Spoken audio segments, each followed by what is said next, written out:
Need to apologize for the audio quality on today's show. My guest here has an echo in his recording, and I there was a setting unchecked and I didn't catch in time. So I hope you forgive me. Promise never to let it happen again, and we'll go from there. So thank you for listening. Get felt your road is ought to be high. 1,000 welcomes to the Village Oak Tree for April 17th, 2024. My name's Terrence O'Donnell, and I'm returning again to your village to bring you another interview. This week, I have Mark Alsip, a computer software engineer and author of Journey to Reason, a book about cult-like Christian evangelicals and his journey out. Let's welcome Mark to the Village Oak Tree and let him tell his story. I set up a handful of prearranged questions for discussion, and I'm sure some of my not-so-good history with Christians may also come to light in our talk today. So let's welcome Mark. How are Hello, you? Terrence. I'm doing great. How are you doing, sir? Oh, well, it's interesting. It's been interesting. I was just talking earlier this afternoon. I just got picked up by another radio station out in Colorado. Congratulations. Yeah, so that's going to be fun. Wonderful. So this show is he wants to start out with this show. No kidding. Yeah, I'm honored. you're going to be the first one on his broadcast. Well, I never imagined that. Thank you for the opportunity. I appreciate it. Yeah, well, hey, that's what this is all about is, interviewing people like you who've got stories to tell. And, my biggest thing is I want people to be able to tell the world what's going on with them based on whatever they got going on. Like, I did a show on DEI here a couple of weeks ago, and before that, I had a guy who was, wrote a book on MAGA terrorism, and we had quite a chat over that. So, you're right in the mix with all of that because I'm an activist, and Same here. I activate about whatever's going on in the world. Yeah. I'm trying to stay away from the Middle East a little bit, although last week I bashed everybody about it. But There's a lot. Yeah. there's a lot to digest there. And sometimes I don't want to get ahead of myself with that. So I'm all about segue into something else here. Sure. We'll keep everything within the American borders this week and see how that Whatever goes. you want to do. Whatever you want to do is fine with me. Yeah, no, we're good. Now, basically, like I said, this is more about you telling your story here. So how about this? Give us a little bit of a background on yourself here, beyond what I already mentioned. Just kind of tell people a little bit about you wrote this book, and what little bit I could see, it's about your journey through Christian evangelicalism, I guess. Yes. Sort of? Fundamentalism. Yes. Mhm. Okay. Yeah. Tell us a little bit about that. Okay, so I, like everyone in the world, of course, when I was born, was an atheist, but I was in a Catholic family, so I was quickly baptized because of the concept of original sin. Stayed that way for about 6 years, and we left Wisconsin and moved back to Kentucky in the heart of the Bible Belt and started attending a fundamentalist young earth creationist church. If your audience isn't familiar with that, this is the type of church that would come to mind when you hear about Ken Ham, Answers in Genesis, the Ark Encounter, Creation Museum. They believe in a very literal interpretation of the Bible. Every word is literally 100% true. Ooh. Any denial of that is a denial of the entire Bible. They preach pseudoscience like dinosaurs living at the same time as humans, the earth being 6,000 years old based on these impossible genealogies in the Bible. Rainbows didn't exist until after the flood that destroyed earth, on and on and on. The problem was I was very much in love with science, even as a young kid, and I would come to church and talk about science and how it conflicted with what I was being taught in church. I was actually threatened with burning in hell forever once just for explaining how rainbows worked. Wow. For a science class, I learned how prisms worked, and Hmm. the teacher talked about Noah's flood and how the rainbows appeared after that. And I said, no, and explained. But so, yeah, I was threatened with burning every time I disagreed with him. And this went on for decades. It got a lot worse than this, but that's just an intro. And we'll wrap up. That's how my life was for a long time. The conflict between reason and science, and the church telling me I was going to burn for it. It was a Ouch. very tough journey. Yeah. So that's the basic 30-second spiel there. Yeah, no, I got you. And my upbringing was pretty sporadic. Um, we did the church thing too as a kid because my mom thought that that was the right thing to do. So, Yeah. being Irish, my family is a mix of the orange and the green. Okay, I Ah. had a Catholic mother and a Protestant father, Mm-hmm. and my father being um, I wouldn't exactly call him an atheist so much. He just didn't believe in anything. Period. Yeah. Mm-hmm. You know, he had no use for any kind of Christianity or any other faith or nothing. But then he was a raging alcoholic, so there's no wonder. Um, Oh. okay, so there was that. But the big thing about it, my mom, in her, bless her, she tried her best to try and get us some sort of religious education throughout our childhood. But Mm-hmm. my dad was, up until about late 60s, I say 1969, he was military. So we moved around a lot when I was real young. So finding a home church was not an option. And then once we finally settled somewhere, um, she she tried again to kind of do something. And instead of taking me to a Catholic church, which was the faith she grew up in, she decided to listen to her husband, my dad, Mm-hmm. and get me indoctrinated into the Church of England, basically. Wow. Okay. The American version of the Church of England. Mm-hmm. And so I attended these classes and I'm like hating it. And I had no idea what was going on, didn't care for it. So everything that went through there just went over my head and I just let it run behind me. And I never looked back. When I went in the military, I was pretty much had no idea. They asked me, "Oh, what religion are you?" Because they're gonna put it on your dog tags and all that kind of Yes, stuff. of course. And I'm like, I don't have a clue. You can put whatever you want to on there. I don't care. Um, and through the years, I dabbled in different Christian faiths, some Protestant ones, some American Protestant ones, Catholic faith, and everything else. And part of my breaking away 20 some odd years ago was the fact that one, I couldn't stand the Protestants, at least the American ones anyway. Didn't care for the English at all. So, I say that only because I had been stationed with some English soldiers overseas and Yes. things didn't go well because I'm Irish. So I'll leave it at that. But the big thing was, my religious faith back about 1990 started sliding completely away from Christianity, and I started dabbling in the ancient religion of my ancestors. And Mm-hmm. so the ancient Gaels, had their Druid faith. And I thought, well, I'm never going to be a Druid priest. I'm not that far into it.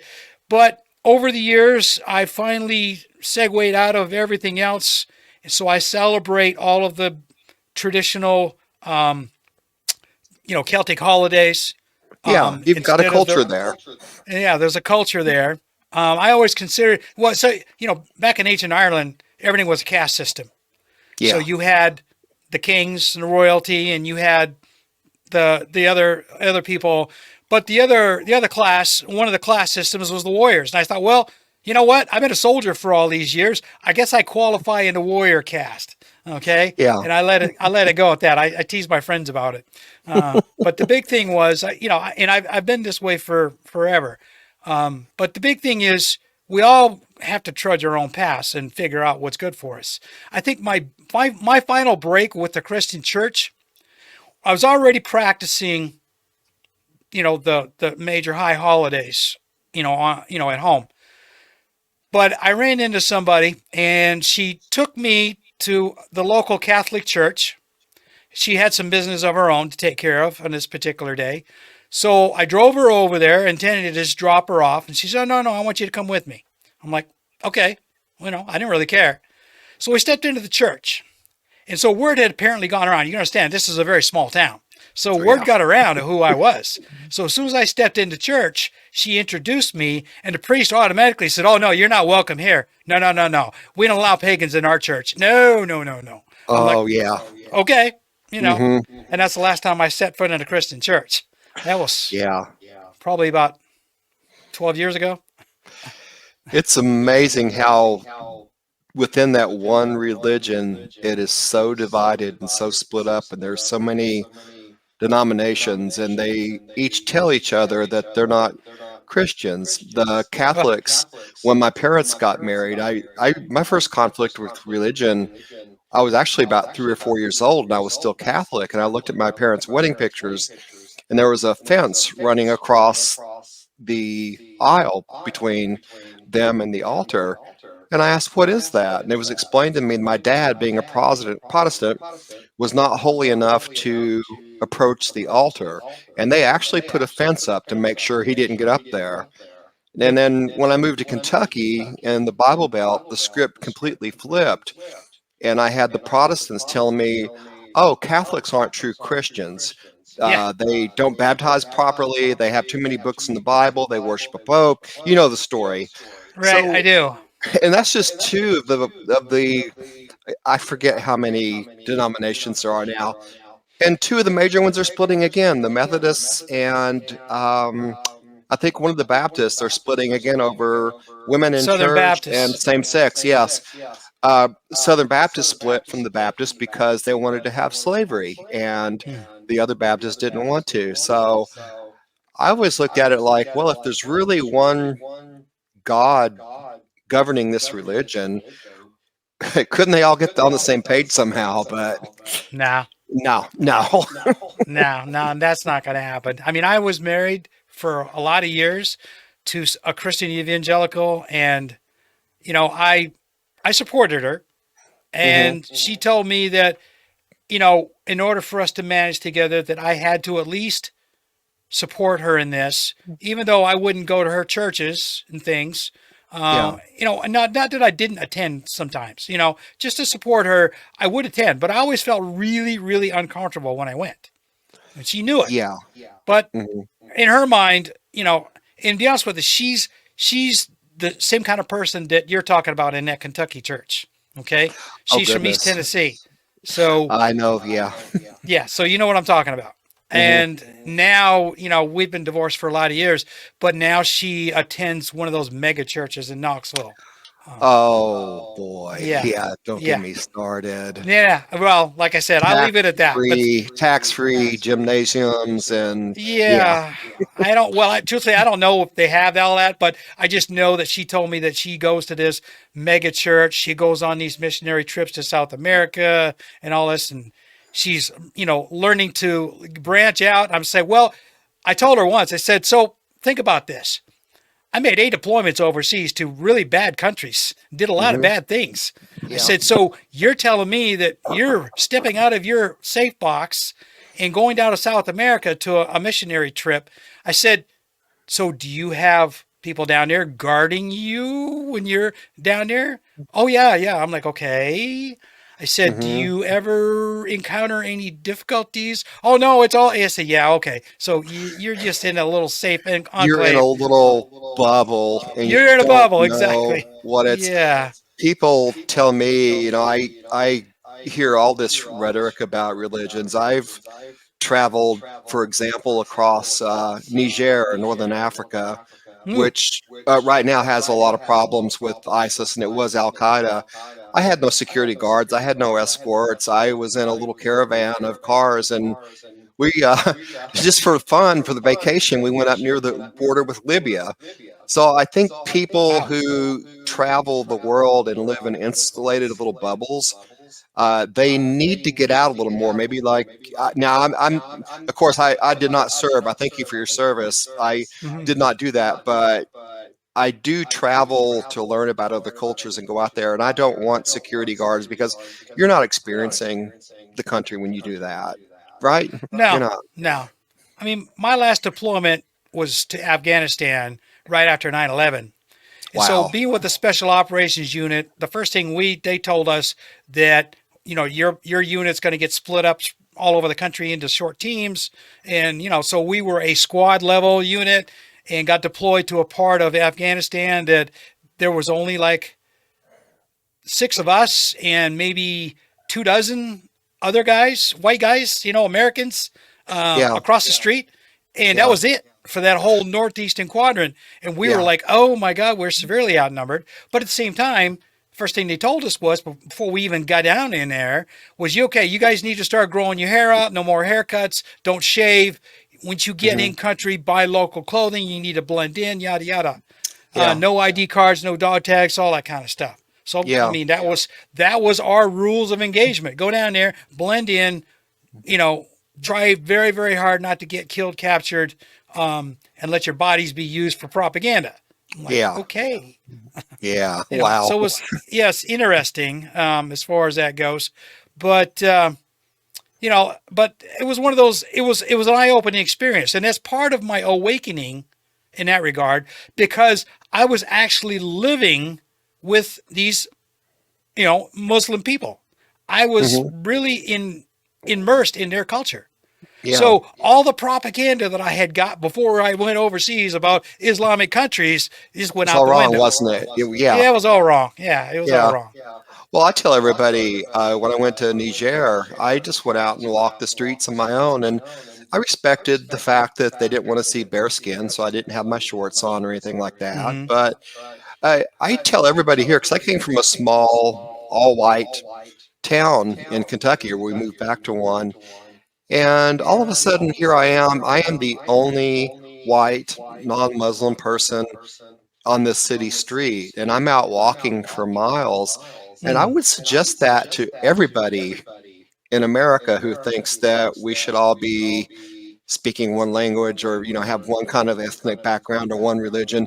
Go out and see see the rest of the world a little bit. Yeah. Well, first of all, see what it feels like to be a minority, which is a good Yeah. education for everybody. Exactly. But also get out there and see that people have more in common than we think we do when we listen to the news. That's right. That's Yeah. right. And the funny thing is, I need, like being anything else, I needed to practice my faith for Hmm. whatever it was while we were there. So when I had downtime, and I quickly learned that, you know what, I can do this, but I can do it in such a way as not to offend anybody. Yeah. So just give it another little, you know, see what we call sea stories. All right. Yeah. So my officer in charge was we were all reservists. Okay, I'll say that. So we were all reservists, and we had an officer in charge who wanted to be a Baptist minister. He was going through school to be a Baptist minister. All right. So as soon as we got settled in our safe house up there in Kunduz, Afghanistan, the first thing he wanted to do on the very first Sunday we were there, he wanted to hold a church service for all the guys in the unit. I said, "Sir, I'm the team sergeant, so it's my job to give you advice." I said, "What's the first thing they told us when we were, up in the rear? Christianity is outlawed in Afghanistan. You're not allowed to Hmm. show any kind of emblems. You're not allowed to practice it. You're not allowed nothing. Okay? You Yeah. could be arrested for that." So there's a reason why they told us that. All right? So I said, if you want to go into the privacy of your space, which we all had, rooms off the main square of the house where we slept and kept our gear at. I said, now, if you want to invite the enlisted people into your personal space and hold a very quiet prayer service or whatever it is you want to do, out of sight of all of the interpreters, the security guards, and all the other stuff here, I said, Hmm. you're more than welcome to do that. But to have a public church service on a Sunday morning is like a slap in the face up here, and I guarantee you we will hear about it, and it won't be good. He Hmm. says, "Oh, Sergeant, well, yeah, they did tell us that. Well, all right, well, maybe I should just, yes, sir, you should. You should." Yeah. Okay. So Yeah. I adapted myself. I went to the local bazaar when I had a chance. I picked up a local prayer rug, and I picked up, a set of prayer beads that look like the Muslim ones. Oh yeah. Uh-huh. And I went up on the roof and I had my early morning devotional when the sun came up. Well, Nice. I didn't say anything to anybody that I was doing this. It's my private business. Right. But the local security guard saw me up on the roof, and after a while, they thought that they thought I was Muslim. Oh wow. Wow. I didn't Well, do, I didn't tell them one thing or the other. I just didn't. I didn't say I wasn't. I didn't say I was. I just let yeah. them believe whatever they wanted. And to be honest with you, it didn't really matter to them. It's because for Hmm. them it showed respect to them. Well, and the thing is too, Jesus very clearly said in the New Testament, if you're going to pray, go pray in private. Don't pray on the street corners where people can see you. And that's Right. what you talked about mega churches earlier.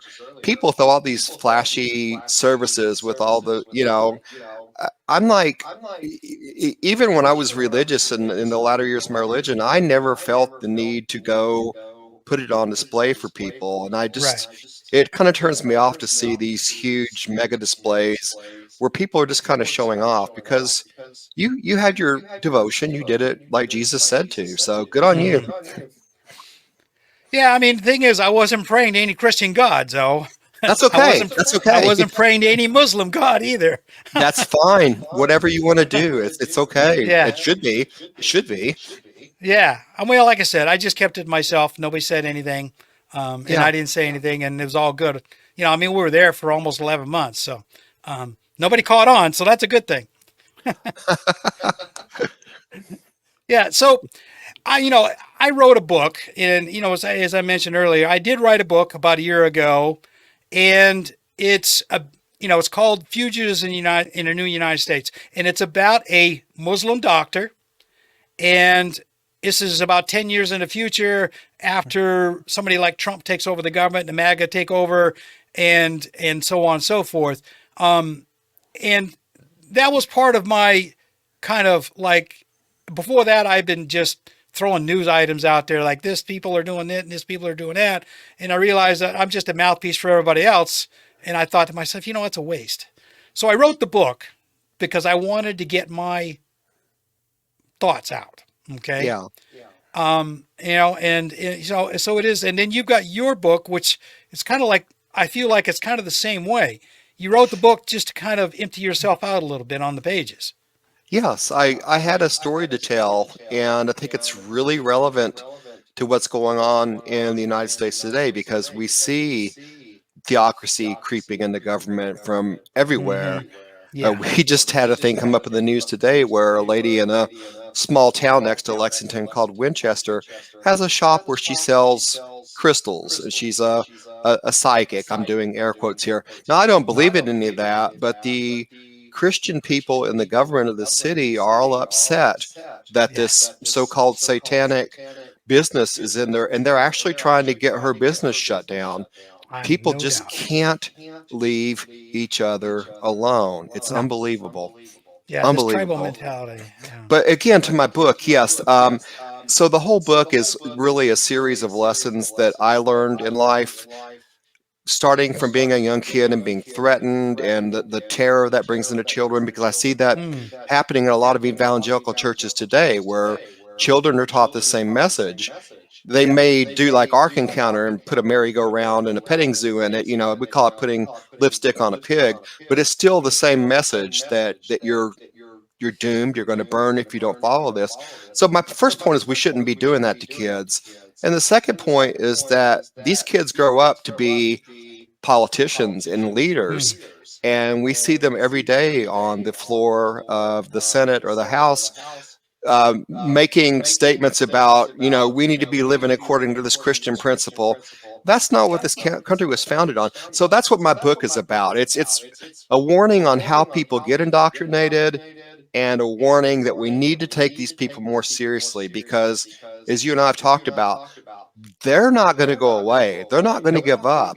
They're not going to quit until it's just like I can imagine the book you're talking about, where it's this dystopian theocracy, and we don't want that here. No, no, we don't. No, and it could, yeah, it's going to be, it would get really bad if they take over. Very Mike, bad. Speaker Mike Johnson is a good example of that, and he's front and Oh center yeah, almost every day. he is, and he was the lead attorney for the Ark Encounter I'm talking about, just up Oh, the road here. We had to pay. The Kentucky taxpayers had to pay for some of that to be put in. huh. And right now, Mike, he set a precedent here. So now Kentucky, I'm still doing a Freedom of Information Act battle with the Northern Kentucky Visitors Bureau because they're funding a Christian faith trail in the state. So yeah, Mike and I, we've never met each other, but we go way back Oh, wow. when I started debunking the Ark Encounter and decrying the public funds going Right. to, and we're also unfortunately going up for vote in November, House Bill 2, which would force taxpayers to fund private religious schools. So the parents could say, Whew. I don't want my kids to go to public school anymore. The money that that school would have been allocated for my child is now going to be taken away from that school. And I'm going to send them to a young earth creationist school where they learn dinosaurs walk with humans. Well, You can see we got a problem. Oklahoma started that here about a year ago. Yeah, They tried. They're trying. Well, I don't know if they've actually succeeded or not, but they were in a court battle over trying to fund a Catholic school out just the other yeah, side of Oklahoma City.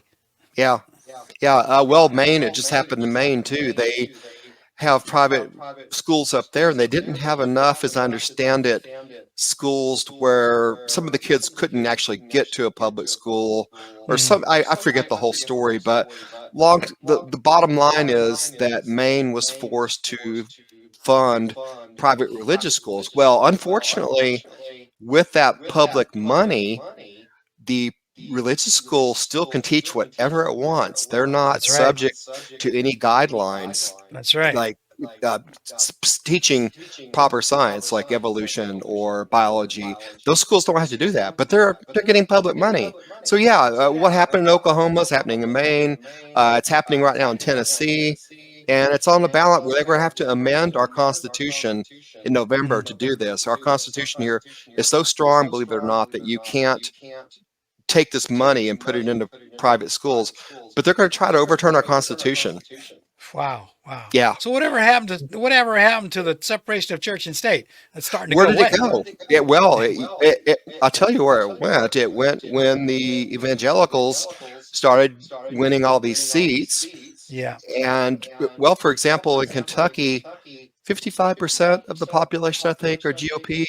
The other 45% are independent Democratic, yet they control over 90% of the votes. Mm, And we as citizens cannot bring any measures up for constitutional amendments. That's decided on by, you'll guess it, the people who are in power already. yeah. So this minority or small majority, unfortunately, they're taking control of parts of the government. Look Yeah, what they are. happened. Three Supreme Court justices now, Federalist Society members, who we knew their Hmm. vote before they ever went in, right? But Yeah. Yeah. I know. people I are know. It's still voting crazy. for it. That's Sorry, crazy. I didn't mean to get political on you here, No, but no, no, well, no. Because that's what this it's, show is all about. well, they're getting The in my idea. lane. Yeah. I'm happy to be in my lane, but if you're religious or political and you start swerving into my lane, I'm going to honk my horn. Yeah. Go ahead. That's what. Yeah, See, the thing is, this is what this show is all about. Is that it may segue at some point, and depending on how conversation goes, and I'm yeah, okay with that because awesome. my lane is both political. In this case, the political side is the lack of separation between church and state that we're seeing right Yes, now. yeah, Okay, and that bothers me a lot. yeah, I'm worried about people who are not Christian and what could happen in the future if these people keep going. yeah, yeah. I mean, you start thinking, well, because I confess, I'm going to make a confession on your show. I also have this novel inside of me that is kind of like the one you told. I want to take these events where religious people, turn this into a theocracy, and turn that into a fiction story. And you asked me this in our pre-show questions, what would that future look like? And I could see religions possibly being outlawed. I know they're going to outlaw same-sex marriage. They may outlaw Yeah. birth control. They may outlaw interracial marriage. But could they declare an official religion? Well, there are other countries around the world that are already doing it, That's right. I and mean, there's look at all people the here who would Islamic be fine. countries. You already Right? know. Yeah, they've already done that in the Islamic world. Yeah. So it's not a real hard kind of imagining to see them do it here. I mean, Well, yeah, some of Marjorie these. Taylor Greene or somebody Oh, is would be just fine with that. She would oh be yeah, fine with that. I think she's oh yeah. openly said it. Right. So Oh yeah, she has actually. yeah. She actually has. But the big thing I look at is okay. So, are they going to institute some sort of Christian version of Sharia law here? I mean, that's not that far fetched. Well, they have taken away a woman's right to choose, and not only did they say it was a state right, but now some states are saying, "Oh, if you get pregnant here, you can't leave the state. That's illegal too." Right. Yeah. Texas being one of those. you Yeah. you people think that I'm a conspiracy theorist when I talk about this, and I point out real life examples, and I do this a lot in Journey to Reason. I have these real life examples of Hmm. things like this happening, and I think people need to wake up and realize that this is more dangerous than they think. Well, it is. I'll tell you a little story, and this was in the news last year. So, Texas, as we all know, instituted this law about, you cannot leave the state to get an abortion. Okay. So they put a bounty on these people. Right, $10,000 So, bounty. yeah. Well, there's the story in the news last year about this little town, which I mention is only because I used to live right near this town. Okay. It's Hmm. right next to Fort Hood, Texas. Wow. And yeah, just east of Fort Hood. And so this little town set up bounty hunters on all the intersections coming in and out of this town. And there's like four major arteries as far as Texas back roads go that run through this town. And they were setting up patrols Oh my on all of the God. roads going in and out of this town to try and catch pregnant women and nail them if they were trying to go. Unbelievable. Oh yeah, they were doing that. And the Unbelievable. reason being is because the state of Texas offered a bounty on any if they caught anybody that they could say, yeah, you were trying to leave to go get an abortion, like go to New Mexico or something. Oh my And if they God. caught them, these people got rewarded by the state government. So yeah. And I thought to myself, hey, I know that town. I know some of the people in that town. That's crazy. But sure Yeah. enough, No, and Idaho's I've doing the same thing. well, I've said I have too many morals to to do this, fortunately. But as an IT expert of 40 years, I could move down there, and with what I know about computers and cell phones and a lot of technology, I could set up a pretty good business accusing people and collecting bounties. Yep. It's not. I'm not gonna. I'll wait for my fiction book to come out, and I'll tell you how it's done. But it's not that. Yeah, I'm pitching my next book, and the first one just no. It's okay. It's not as far fetched as people think it is. No, it isn't. Not anymore. Yeah. It's funny. I was a big science fiction reader as a kid in high school, and even later years when I was running around the world. And I used to think, oh, this is all science fiction. It's really great because I love this stuff. And now Yeah. I'm finding out that some of the stuff from the guys like Ray Bradbury and Isaac Asimov is starting to come true now. Yeah. Oh yeah. No, Asimov's one of my favorites. I did Foundation trilogy when I was 12 or 13 years old. I still have my copy of it. It's Ah, favorite book yeah. ever, probably. I wish I had some of those old books, but unfortunately, I travel too much. And my mom, being the kind of person that she was, I would stay gone too long, and she'd get rid of my stuff. Well, Asimov had this great quote that I actually, it leads my book off, and I'll probably bungle it here, but there's something about there's this culture in the United States that says that my beliefs or democracy means my beliefs are as good as your knowledge or something like that. Whereas, like people think that they're just because they have a religious belief that that's just as sound in science as maybe a law preventing a company from polluting a stream. Those two worldviews are not equal.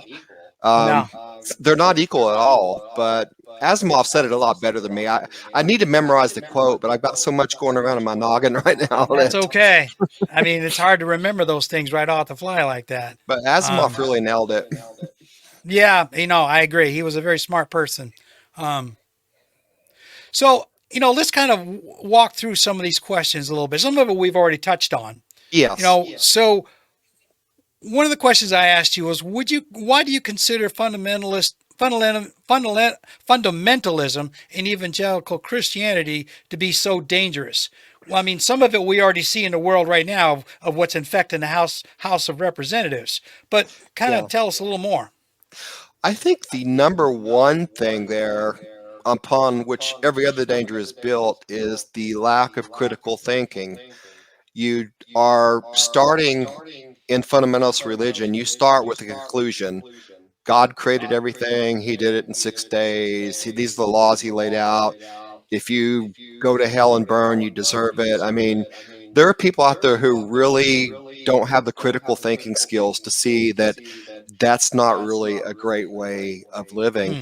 And when you take that lack of critical thinking and all of a sudden put somebody into political office and they're making laws and they can't think critically on you pick a topic. I don't care if it's building an interstate or Yeah. giving a permit to a church. When somebody can't think critically, that's a dangerous person. But more close to home, where I see fundamentalism really being dangerous is, again, half of our population just lost the right to make decisions about their own healthcare. We have people who are different sexual orientations who are demonized and treated as pedophiles when they've done nothing wrong. Right. We have schools where teachers are being taught, as I was taught actually in my grade school or middle school, slavery was okay. I was actually taught that. And Wow. fundamentalists actually taught that. My church taught that we did Africans a favor by introducing them to Jesus. Ooh. And in Florida right now, their conservative fundamentalist governor is requiring teachers to teach children in school that slavery was beneficial because it taught slaves a trade. You can't make this stuff up. But this is where Right. fundamentalism takes us. And it gets us to a point where you can't talk about anything, any type of lawmaking. We're just paralyzed because we have these fundamentalists with their heels dug in who say, I'm not changing my mind. God told me that it is this way. If you disagree with me, I'm not listening to your evidence. Yeah. So that would be the final point I would make about the dangers of fundamentalism is they can never admit they're wrong. And they admit they'll Mm. never admit they're wrong, if that Wow. makes any sense. Yeah, They no, it cannot admit does. they're wrong because they're saying God is wrong, right? So that's a Hmm. very dangerous mindset. You look at, I was taught that it was okay to kill in the name of God. The story of Abraham and his son Isaac. Hmm. There was another gentleman, I'm forgetting his name, Jephthah something, promised God he would sacrifice the first thing that came out of his house if he won a battle. It was his daughter. He actually slit her throat and burned her. My church told me this was okay because God said it was okay. Why is this dangerous to us? Look what happened on 9/11. A bunch of religious fundamentalists flew airplanes into buildings. There are Yeah. people out there that think, and we have these white nationalist militias in the United States right now who will tell you pretty much the same thing. Yep. So, yeah, Yeah. that's Those are the the answer guys to I'm that worried about question. most. Those are the ones I worry about most because they have a lot of weapons, and those Hmm. weapons are very powerful. Yeah, I'm Yeah. pretty scared, and I'm not like I grew up hunting. I'm not. I don't have this Yeah. thing about there shouldn't be any guns, but we just seem to have completely gone off the rails here. And Yes. yeah, Yes, we have. And like my military background, I mean, I was 18 years old. I came from a hunting family, so right. I was very familiar with firearms and stuff as a Hmm. kid, and and all that kind of stuff. So I went in the military, and all they did was just give me a different version of what I was already messing around with on the farm. Yeah. So Uh-huh. I did really well on the shooting range at basic training, and they said, "Oh." okay, you're one of those. I'm like, okay, and that kind of Okay. set the tone. But the big thing about it is, you know, I spent a career running around the world, and I got familiar with different types of guns. Some of them extremely dangerous ones, Hmm. and not that anyone I would not recommend to anyone unless you had a lot of training with them. But that's the Yes. problem here in the United States is that nobody's got any, very unless you're a veteran or in law enforcement, these people don't have any training. And it's not required. They're passing laws No. everywhere, but there's no training required. I saw a guy in our supermarket a couple months ago that had a Glock sticking in his butt crack in front of me in the line with the safety off. And Ooh. I'm like, my dad was an expert marksman and he taught me a lot about gun safety. I won't say I'm an expert, but I know you don't go around with a pistol No. shoved in your butt crack like that with the safety off. But uh, yeah, we've gone off the rails. Yeah, and this whole business with these AR-15s is I just know. I insane. know. Yeah, they would have laughed at me if I needed 30 rounds to hit my target. And Yeah. the gun people will say, "Well, what if I'm attacked by 30 targets?" And I say, "Every one of those guys is going to be carrying the same gun you are. You don't have an You advantage. don't have an You're advantage. you're going to need a more powerful weapon, right? You're going to need a machine gun. Well, then they get machine guns. And where does it end? It Where does doesn't. it end? It It never doesn't. ends. No, it doesn't. So, And I've met some out there people. Years ago, I used to live in Maine, way up in way northern Maine. And I forget what I was doing, but there was a guy who was advertising gun safety courses in the newspaper. And this is, before the internet was a real big thing. And there was no social media per se. So right. I picked it up and I called this guy on the phone and he said, "Oh yeah, I can do this for you, I can do that for you." He said, "If you want to come out here and run through my course." I said, "Okay." He said, "Oh, let me tell you, I got to warn you though. You got to let me know when you get here. Don't drive down the driveway." And I'm like, "Why?" He said, "Well, Wow. I got a lot of trees that are hiding my house." I said, "But I have two automatic machine guns sitting out front, trained on the Oh my driveway, and I got God. tripwires. So you need to let me know when you're coming, so I can cut them loose." I said, "Okay, now we're done here. I'm not I coming out to your know. house." No. Stay as far away as you can. Yeah, but this, I'm sure he's probably not. I mean, I don't know about the machine gun part, but there are a lot of guys out there, across the country like that though, that they want to isolate themselves to a degree, and they want to arm themselves to the teeth to prevent Armageddon. And I'm thinking, okay, you people need to get out and see the world a little more. You need to see the world a little more because, again, it's not like I'm here to sell a book or anything, but this is in my book. The greatest joy in my hometown was when the gun shop burned down because all the gun ownership records were supposedly, they never thought this had a copy, but everybody was happy that all the gun ownership records got burned up because people believed that a world government was going to come and take their guns and Bibles. And I do know people to this day who, I mean, I personally know them who hide their guns in their Bibles because they believe the government is coming for them. Wow. You cannot make this. I'm not Yeah. making this up. You can't make This that is up. this I'm is this sorry. is this is really happening. This is really Yeah, no, happening. I have no doubt. I know some of these people. Yeah, yeah, you do Ooh, too. I'm sure. yeah. But yeah, you try to tell it to somebody out on the street, and they're like, "Oh, you're exaggerating. You're a conspiracy theorist. You're a snowflake. You're a libtard." And I'm like, Yeah. "No, I'm just trying to tell you. I want to go to my grocery store and not have two or three guys who don't know each other open up with their AR-15s because they don't know. They don't. Nobody's wearing a good guy or a bad guy hat, right? That's In right. public. I just don't want to live in a place like that, Nope. and I don't think any of us do. I hope That's not. No, that's one of the reasons why I left Texas. I Yeah, was there for 5 years, and there was a lot of other reasons, but one of them, part of it was I was in a Home Depot one day, and there's this guy and his wife running around in there, and he's got, Texas being an open carry law, he's yeah, got a small, look like a 25 caliber something strapped to his belt. And I yeah, thought to myself, so obviously you have no idea how to wear that because it's in a dangerous spot right underneath your elbow. So yeah, you think you're going to do a quick draw with that thing and do something. I yeah. thought, okay. So I got out of there as quick as I could. I thought to myself, no, you're dangerous. I went to play bingo with my mother 2 or 3 weeks ago.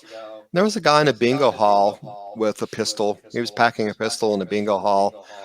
Oh, I, Yeah, I yeah. don't need to comment anymore. No, you don't. What I can mean, you the thing say? is, it's gotten so bad.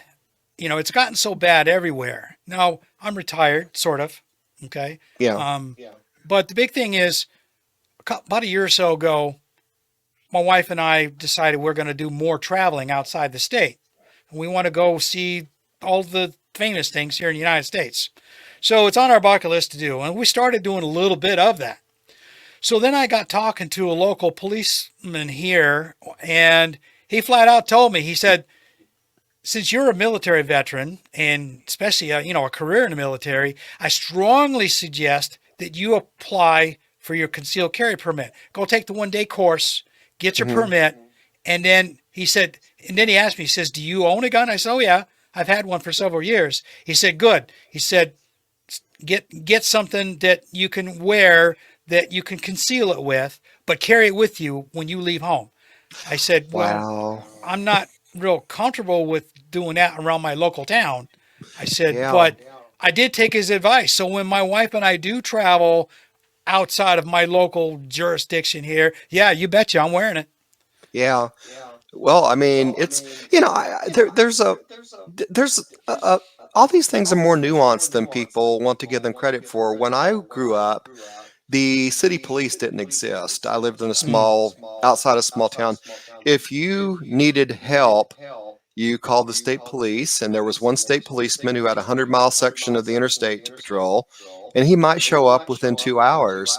So, Yeah. yes, people had weapons in their homes to protect themselves, Hmm. but my dad would.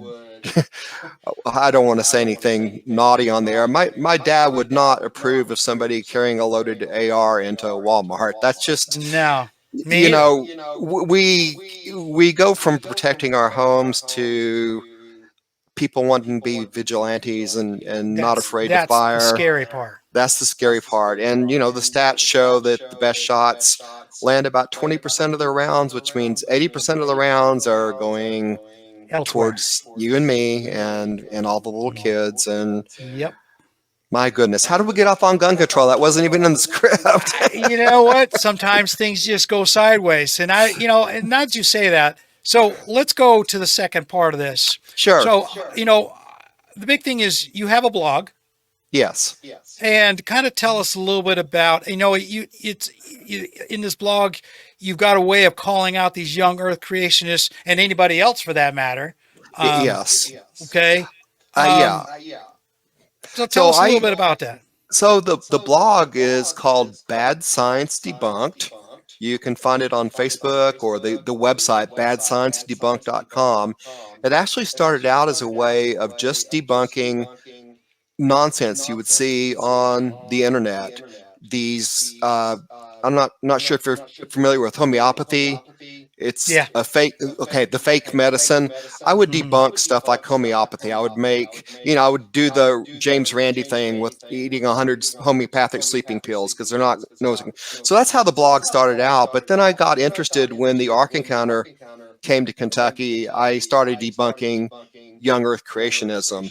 And I've really gone more that direction lately because of the way things are going in my state with religion interfering. Now, my latest post is actually a debunking of artificial intelligence eclipse photos. But the next post will be another separation of church and state thing. So the Okay. blog is going more that way just because I ignored it at first. I was really quiet about my opposition to this stuff, and I realized I wasn't doing anybody any favors by being quiet.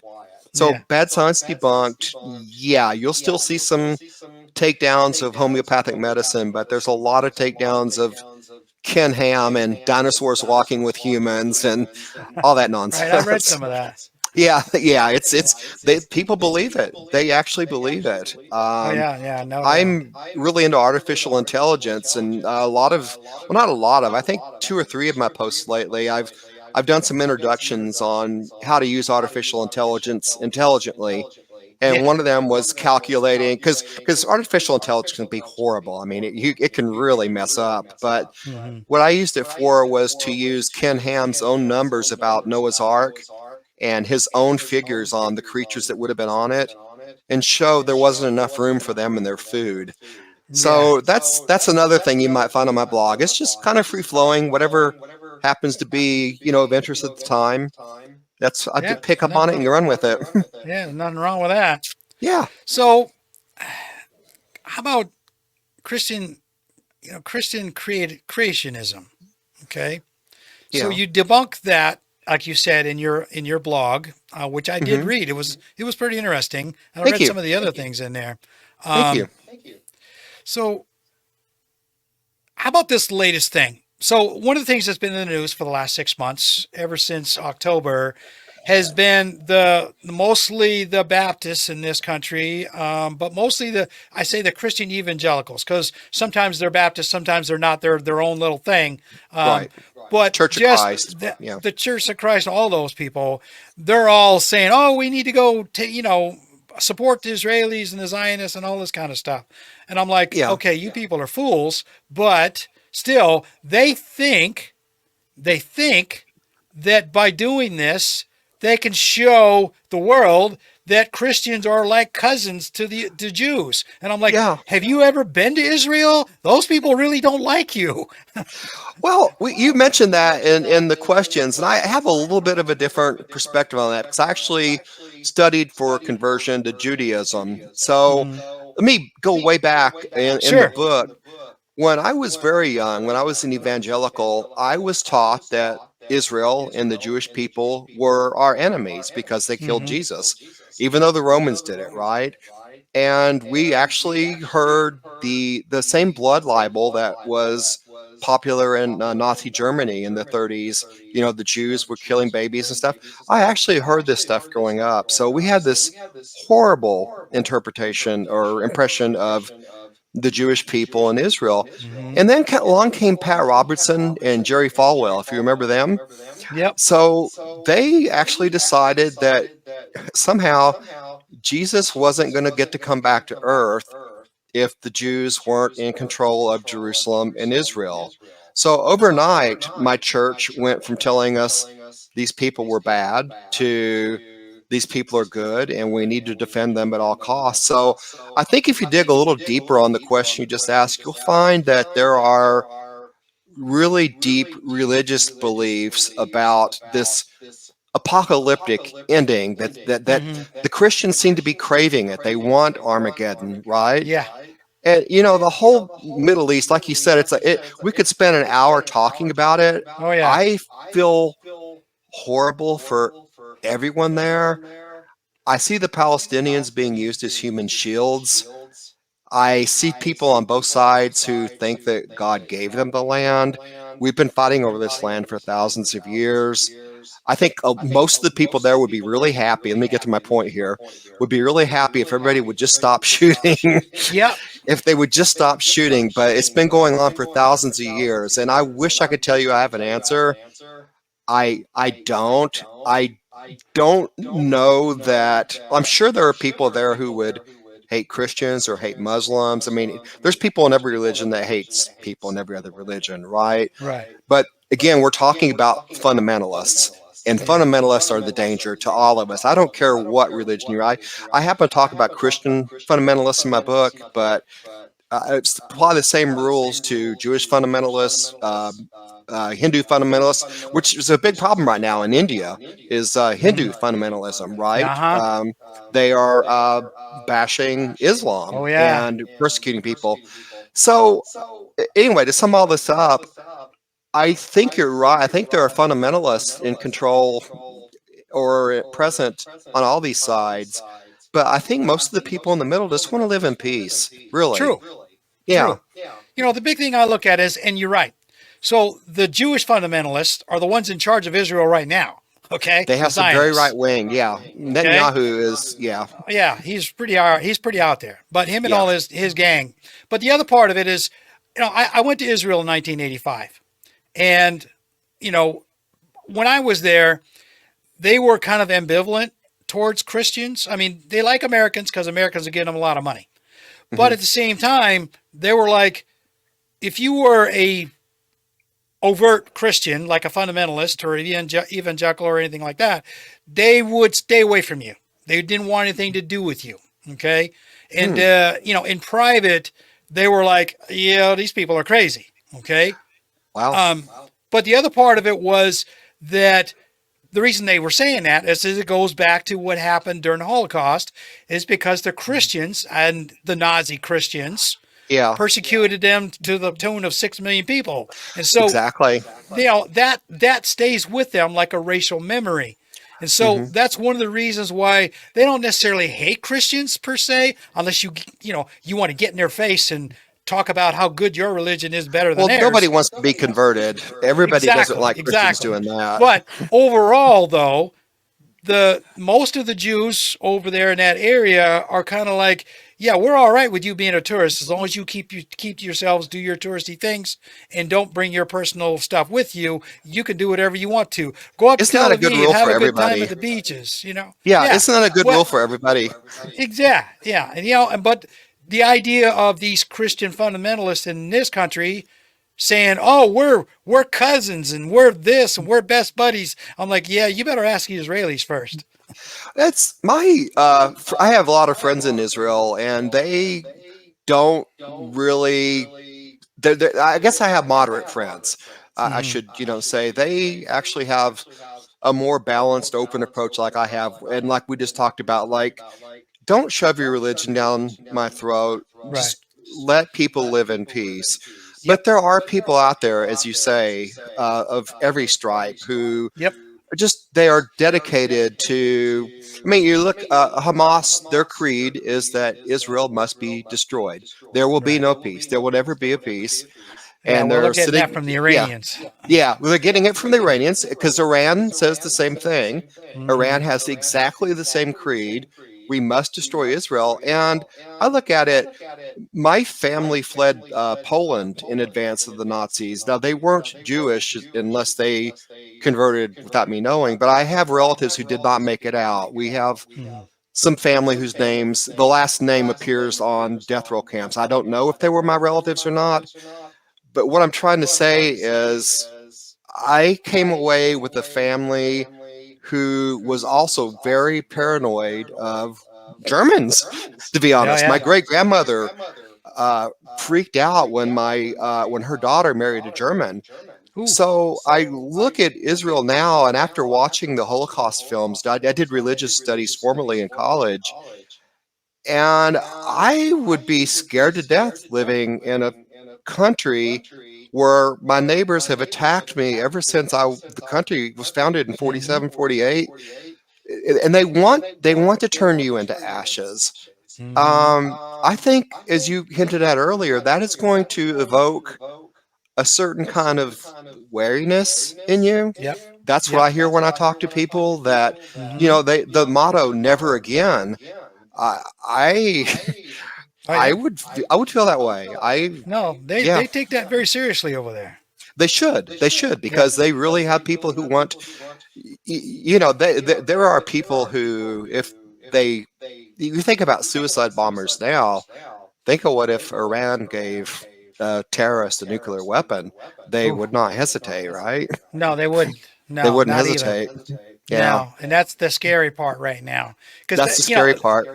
that's one of the things that's being bannered around mainstream news right now is whether Iran does actually have a bomb, or Yeah, the latest consensus is they have everything they need to make one. They just haven't done it yet. But that's what I've heard, but I don't it know. yeah, it would take them just like a week maybe to gin it all up and get it ready to go. I'm like, well, okay, somebody ought to take that seriously. Somebody should take that seriously. Yeah, um, it's bad enough. I think we let the genie out of the bottle, maybe with North Korea, and Yeah. but yeah, my goodness, boy, did we get off on a political binge here.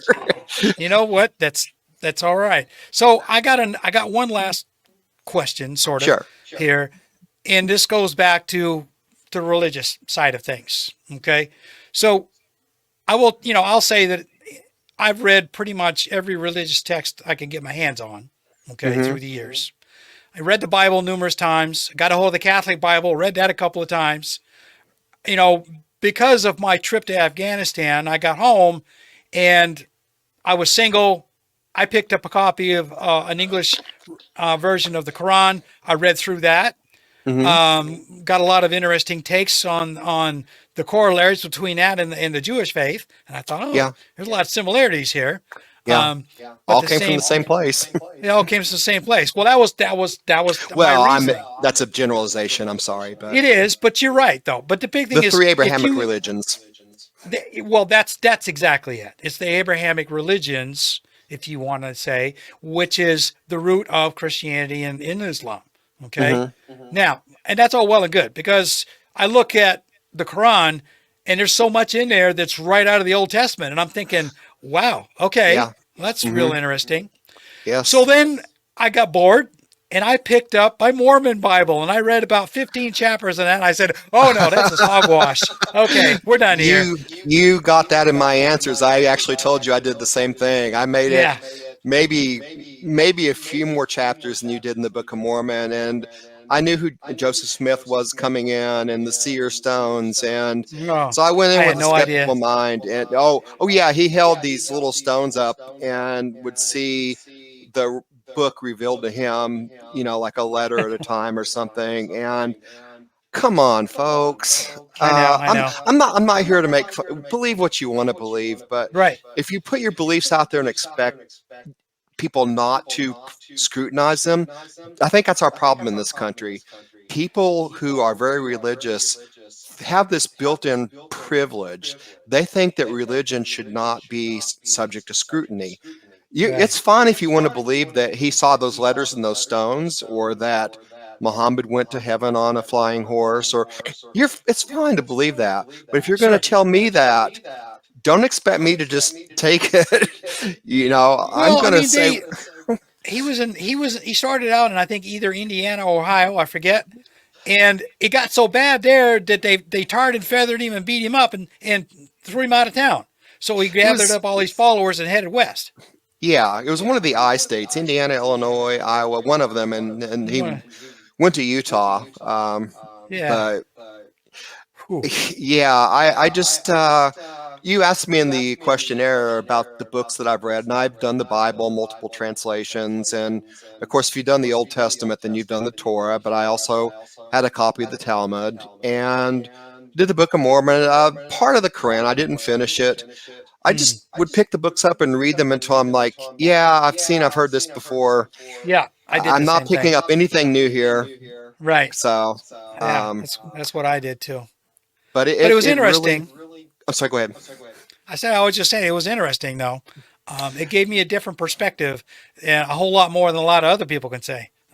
Yeah, it infuriates a lot of people who knock on my door when I'm getting ready to get in the shower to tell me the good news about Jesus. And Oh, I have more Bible knowledge than they do because I've yeah, spent 30 years reading it, and right. I just throw verses at them until they go away. It's Yeah, if I'm in a bad mood, if I'm in a good mood, I'm sorry, if I'm in a good mood. If I'm in a bad mood, I'm going to get back into the shower or my right, bacon is burning, and I'm like, just get off my porch.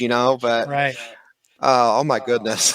Yeah, I mean, I when I was living up in Caribou, Maine, I lived outside of town. I had a little house out, about 3 miles out, and so I would get these Church of Latter Day Saints young men, Mormons, Yeah, and they would run around all over the place. And these guys put some miles on them shoes.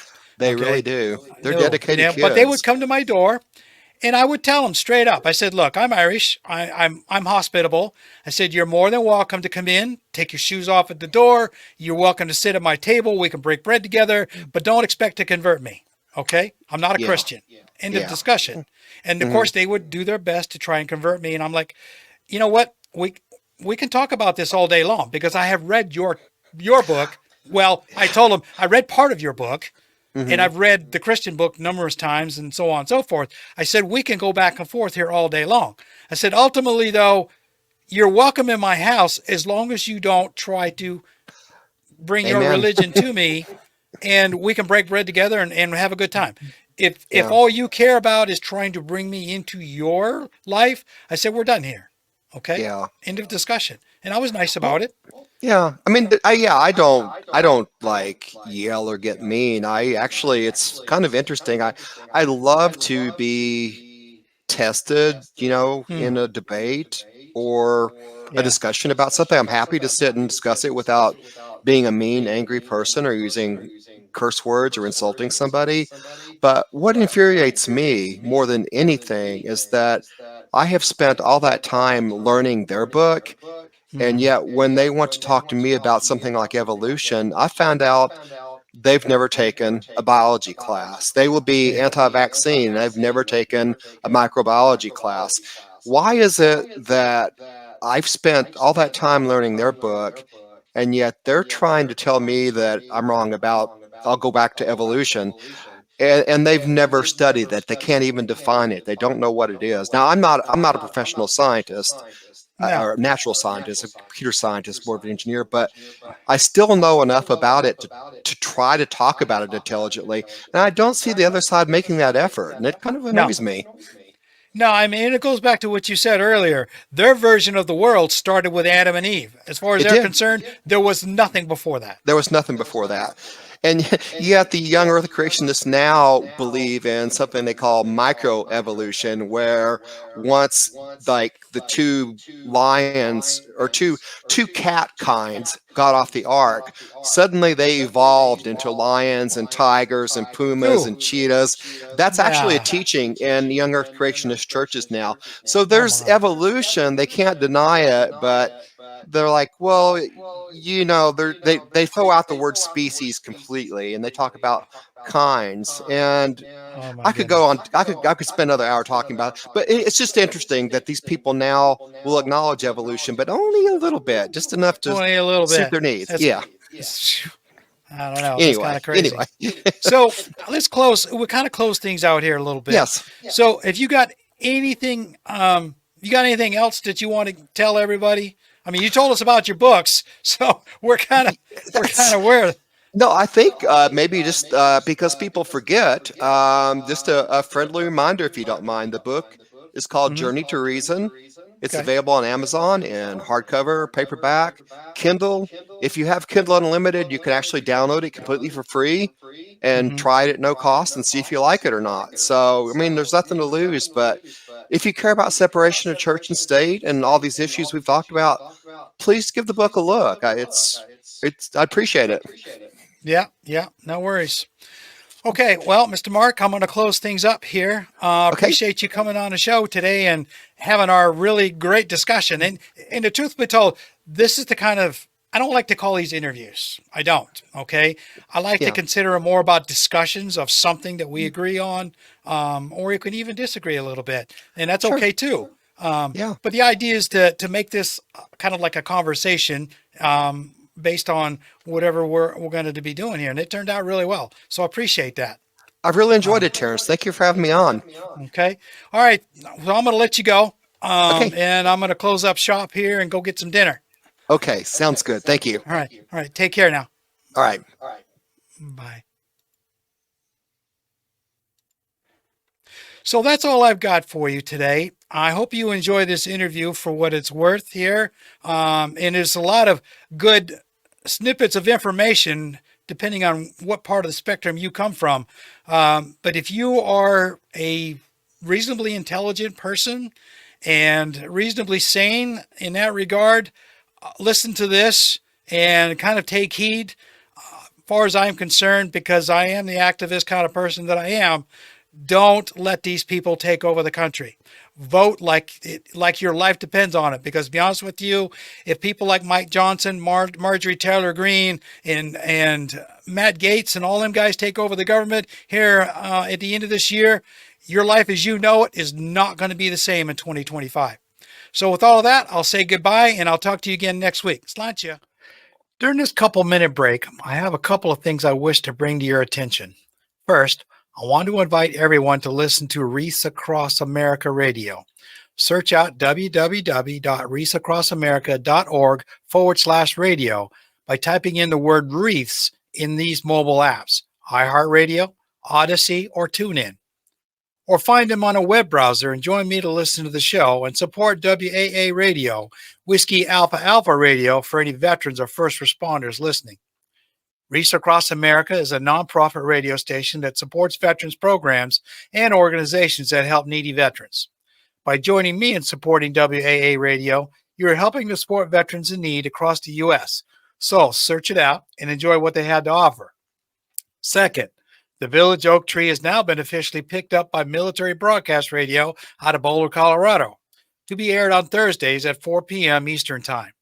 So tune in wherever you can to find the show and support veterans as they learn how to navigate the world of radio media, myself included.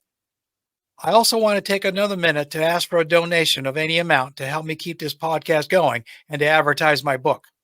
First, just to let you know, this podcast will remain free to subscribe to on all the major mobile podcast apps, on my YouTube channel, Krana Biha, and for the first 30 days on my Substack page, kranabiha@substack.com. I'm asking for donations because it costs me a goodly amount of money to produce this show. I've set up a donation tab on the Village Oak Tree webpage at rss.com and a donation page on my website at www.kranabiha.com, linked to PayPal for your security. This way, there is no credit card info saved anywhere, and you can use any currency you wish around the world, providing PayPal is available to you. I want to tell you how to find my website. The easiest way is to copy it from the background behind me if you're watching this on YouTube. If you're listening to an audio version, take the website name from the podcast logo shown and search for it. Lastly, let me tell you about my fictional dystopian future book, Fugitives in the New United States. It's out for sale around the world through two of the most prominent booksellers, Amazon and Barnes & Noble. Also with Ingram Spark if anyone's looking to stock a library or a school reading program. You may also buy a hardcover or paperback edition directly from me through my website at the bookstore page, and I will ship one right out to you. It is written for young adults and upward, but as the main characters are Muslim and Wiccan, minor children should ask their parents' permission before reading this, in case there's any household biases. There's only a little bit of mild violence and no bad language, if that helps. So search it out, read it. It might make you think a little bit. Thank you for your patronage and support. Now back. Thank you for listening to the show today. I hope you enjoyed it, and you'll return again for another episode of the Village Oak Tree. Please share this podcast with your friends and relations. The more you share, the more we can convince enough people to make the world a better place to live in. This is Shauna Kate. I hope you'll continue to let me travel to your village to bring you some news from the world outside that might make you think a little after we part for the day. As I say goodbye this week, I wish to leave you with this Irish blessing as you go about your day. May the saddest day of your future be no worse than the happiest day of your past. Slán go foill, which means goodbye for now in Irish.